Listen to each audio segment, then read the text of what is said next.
Donc nous avons ça. Nous allons maintenant aller étage, copier un à un. Et on fait OK. Et ça copie en même temps. Donc nous avons notre structure ici. Maintenant, par rapport au dessin, quand vous regardez, vous allez remarquer que nous n'avons pas quelque chose devant ici, mais c'est pas grave, on garde ça comme ça pour pouvoir dimensionner les choses. OK. Donc, ce que nous on va faire, on va essayer maintenant de dimensionner les éléments. On va commencer par les poutres. Voilà, on va commencer par les poutres et on va voir ce que ça va donner. Donc ici, nous allons devoir faire le prédimensionnement. Je vais commencer d'abord, bref, c'est à peu près la même chose sur le rez-de-chaussée. Je vais commencer d'abord par cette poutre qui supporte celle-là.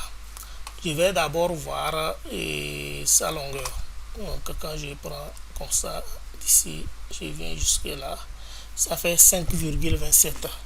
Donc 5,27 selon le prédimensionnement, ça fait 1,15, 1 sur 15, 1 sur... Ça fait 1 sur 15, 1 sur 10, L sur 15, L sur 10. Donc si je fais les 5 virgules, comme ça, si je fais les 5,37, les 5,37 divisé par 15,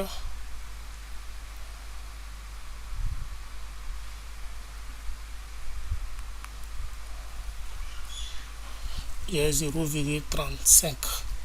Et si je fais divisé par 10, ça fait 0,53. Bref, je vais la sélectionner, je fais calcul, je fais dimensionnement des éléments BA, je viens ici, je décoche tout, je garde poutre, prendre en compte la sélection, je viens là, je rentre dans poutre, je sélectionne, je décoche. Je vais commencer par 0,40, base 0,20, je vais bloquer 0,40, base 0,20 et 0,50. Donc ici je vais être en HK100 et RL 235. Voilà, je vais voir, tout est bon, je fais OK et je viens ici. OK,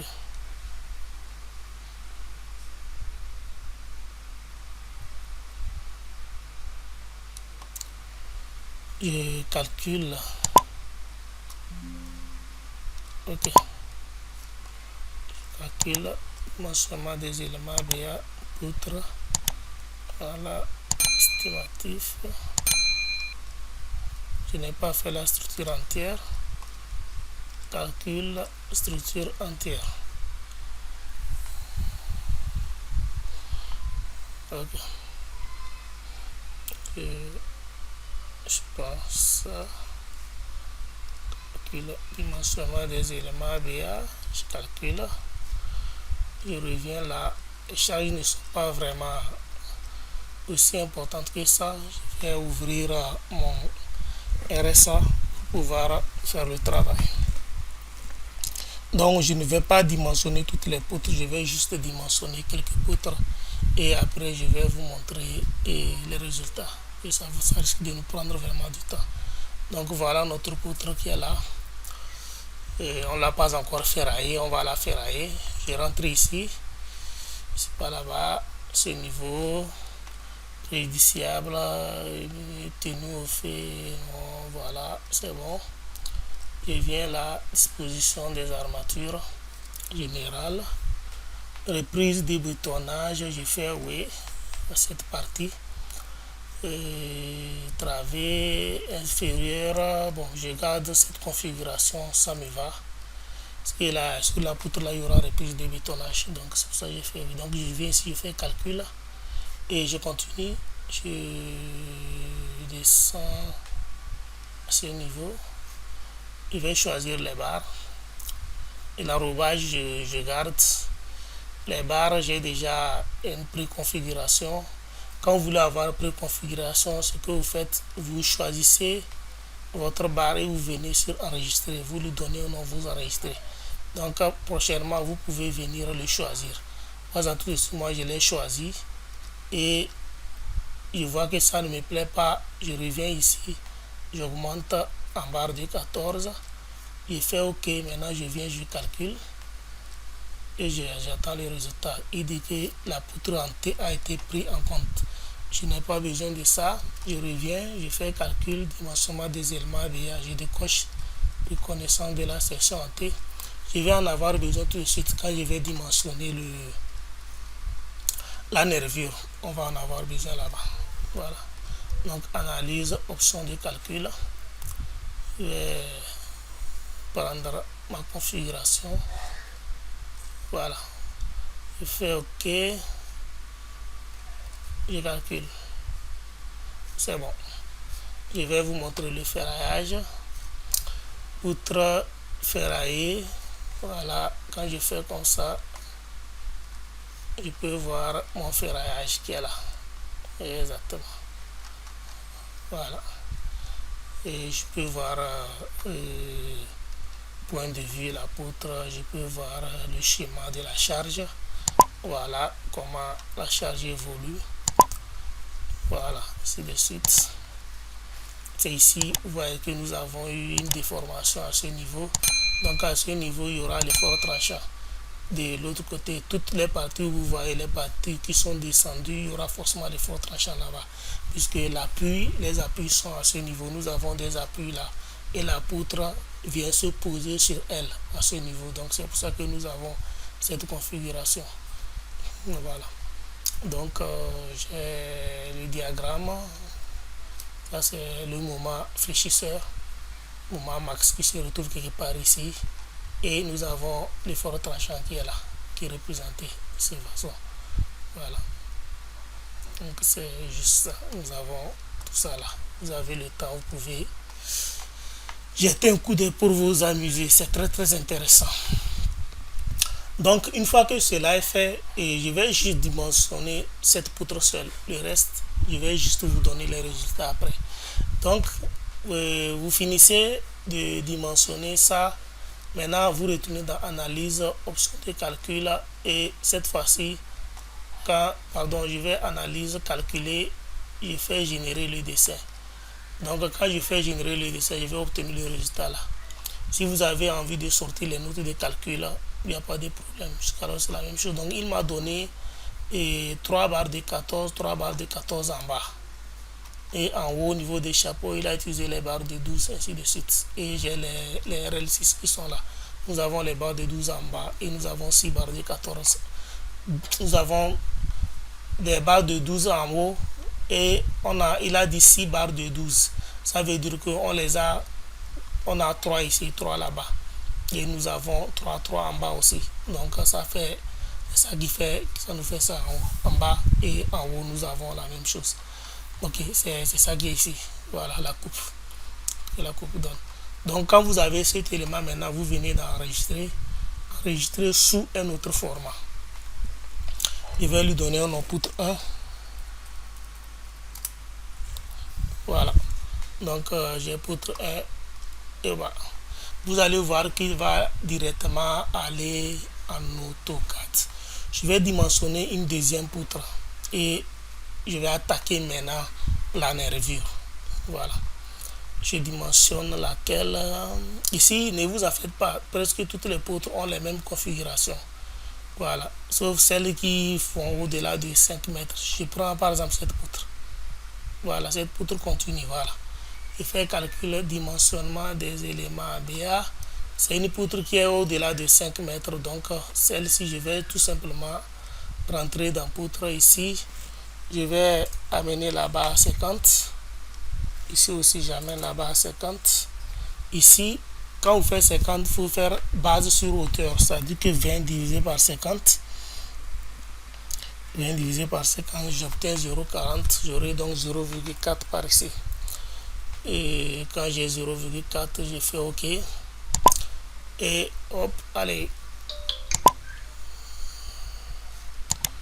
Je calcule.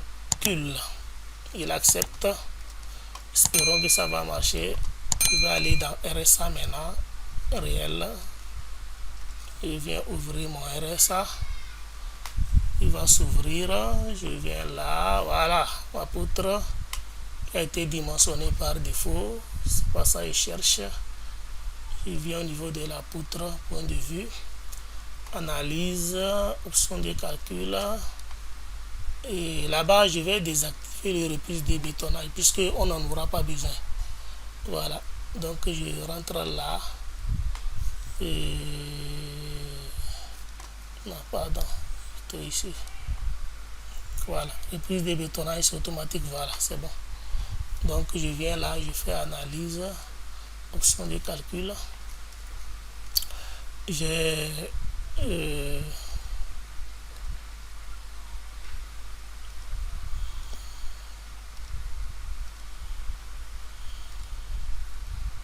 choisi, voilà.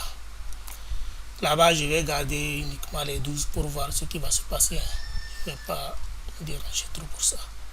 Donc, je fais ceci, je calcule, voir. Il accepte. Ah, et au niveau d'ici, il y a une dimension, il y a des choses qu'il faut faire après.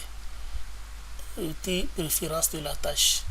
Voilà, quand vous allez au niveau des préférences de la tâche, au niveau des mails, j'ai pris mail, j'ai pris gros val. Bon, normalement, ça dépend. En fonction de normal plancher, bon, ça passe. Si c'est que nous avions utilisé, voilà, ici, gros. Ça dit que quand tu prends les mails, par exemple, quand je prends normal, et les résultats seront plus serrés. C'est-à-dire qu'il va être beaucoup plus rigoureux par rapport aux résultats qu'il va donner. Donc, j'ai déjà commencé par travailler avec le gros, je continue avec lui, c'est pas un problème. Il fait analyse, calcule, il accepte et hop, comme ça, il génère les résultats.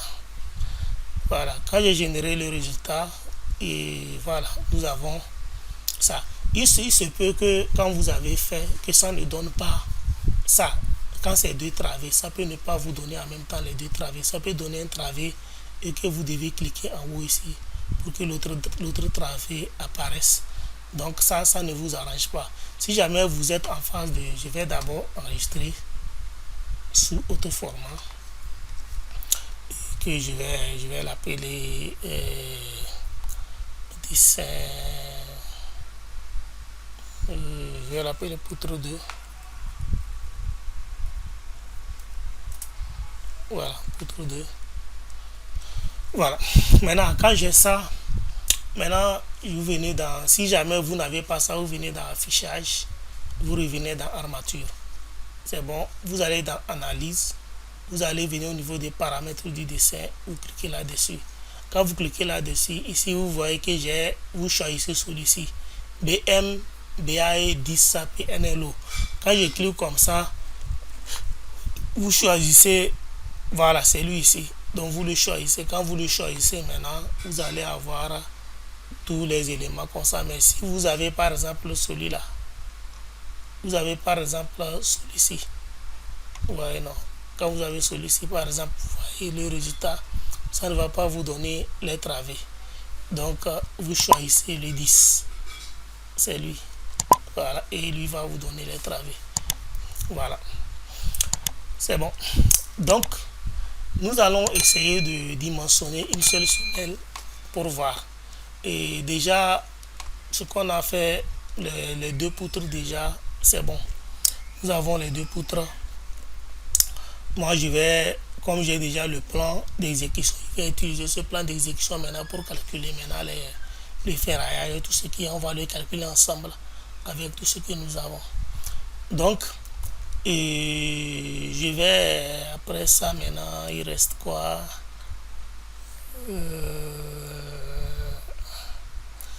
On va vérifier un poteau. Je prends ce poteau, je vais prendre un poteau au milieu, par exemple, ce poteau par exemple, voilà. Je fais calcul, dimensionnement des éléments BA, je décoche poutre, je prends poteau. Je viens là, je vais d'abord les essieux estimatifs. Je viens là, je prends poteau, je décoche. Ok, j'ai dit que là-bas, la plupart des poteaux font 20 sur 15. Donc, je vais essayer de voir s'il y en a qui font même 25 sur 15. Donc, je vais essayer de voir si je prends un poteau de 0,20, par exemple ici, et que là, je prends encore 0,20. Et au niveau de la base, je prends 0,15. Ici aussi, je prends 0,15. Est-ce que ça va marcher? Ici, je viens là, je prends 400, 235. Je reviens à ce niveau, c'est la base sur hauteur. Donc, je fais 15 divisé par 20. Ce que j'obtiens, je mets là-bas. Je fais 15 divisé par 20. J'obtiens 0,75. Donc, j'ai 0,75 là. Et allez, hop, je place. Ok, je calcule. Voir. Apparemment, ça peut passer. Maintenant, je vais aller dans RSA. Je clique là pour aller dans RSA.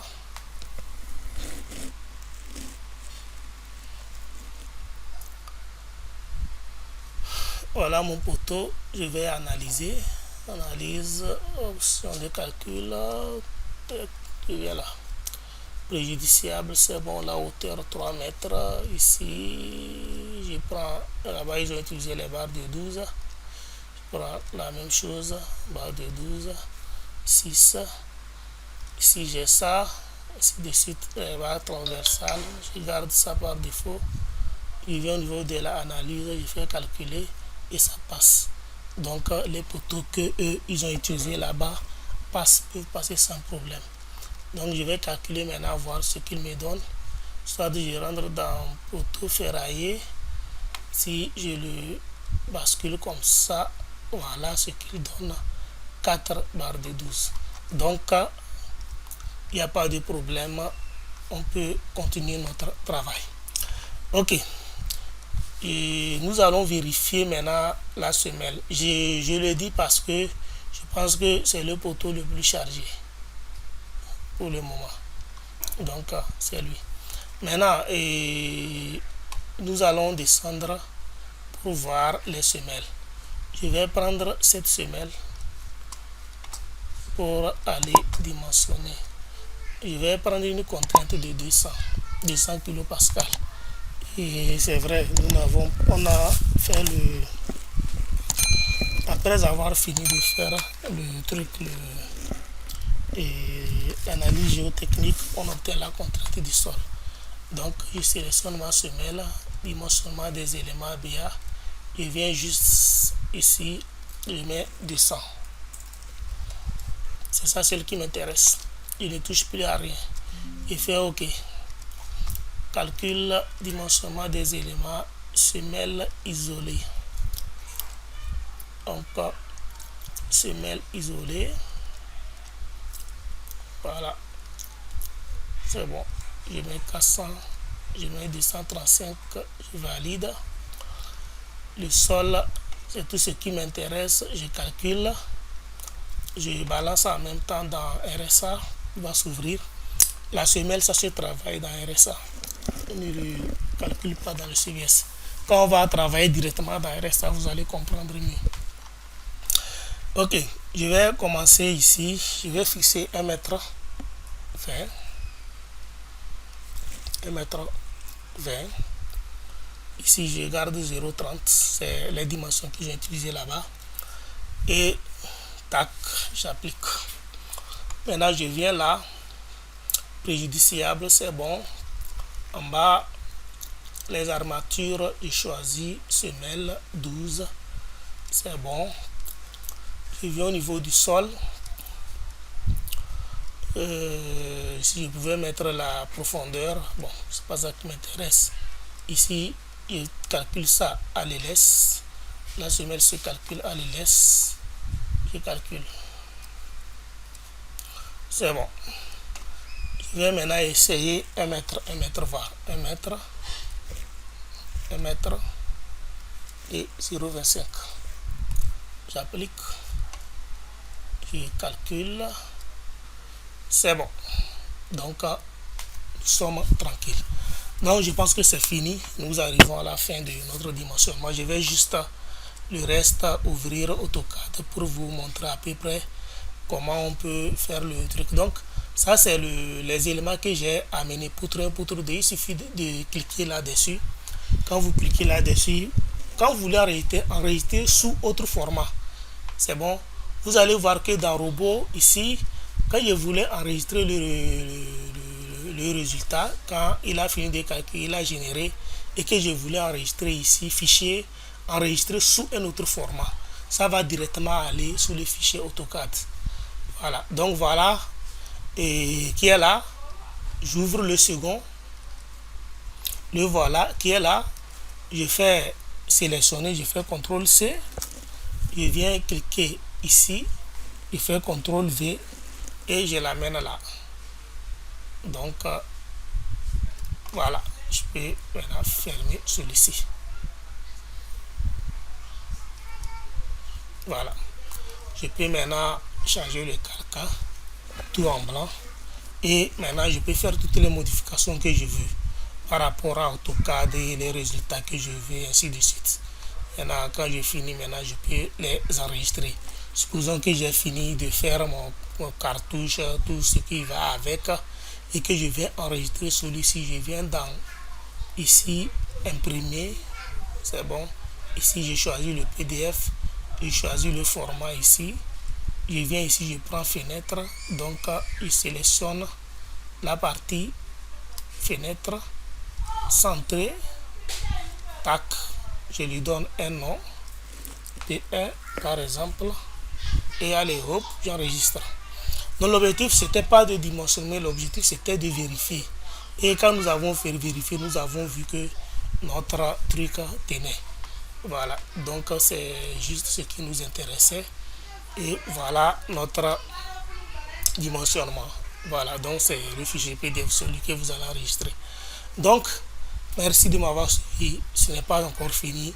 Nous allons continuer pour pouvoir maintenant faire le devis. Puisque nous avons les plans, nous avons les dimensionnements, nous avons tout ce qu'il faut. Nous allons maintenant attaquer les devis. Merci beaucoup.